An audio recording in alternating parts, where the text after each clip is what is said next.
সরকারি প্রাথমিক বিদ্যালয়ের সহকারী শিক্ষক নিয়োগ পরীক্ষায় প্রশ্ন ফাঁস, অনিয়ম ও কর্তৃপক্ষের দায়িত্বহীনতার অভিযোগ উঠেছিল। একদল পরীক্ষার্থী প্রাথমিক শিক্ষা অধিদপ্তরের সামনে গিয়ে আন্দোলন শুরু করেছিলেন। তবে এই অভিযোগের কোনো বিশ্বাসযোগ্য প্রমাণ পায়নি বলে জানিয়েছেন প্রাথমিক শিক্ষা অধিদপ্তরের কর্মকর্তারা। একই সঙ্গে এ নিয়ে পরীক্ষার ফল প্রকাশের কাজ চলছে বলেও তিনি জানান। সোমবার প্রাথমিক শিক্ষা অধিদপ্তরের পলিসি এবং অপারেশন শাখার পরিচালক একেএম মোহাম্মদ শামসুল হাসান এ তথ্য জানিয়েছেন।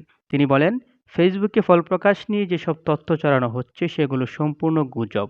ফল প্রকাশের লক্ষ্যে অধিদপ্তরের কর্মকর্তারা কাজ শুরু করে যাচ্ছেন।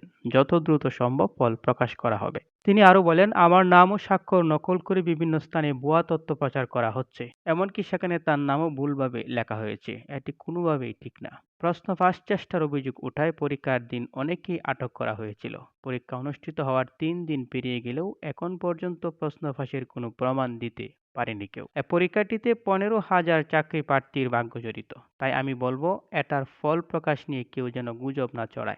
আর এ ধরনের গুজব ছড়ালে আমরা ব্যবস্থা নেব। শক্তভাবে তাদের বিরুদ্ধে অধিদপ্তরের পক্ষ থেকে ব্যবস্থা নেওয়া হবে।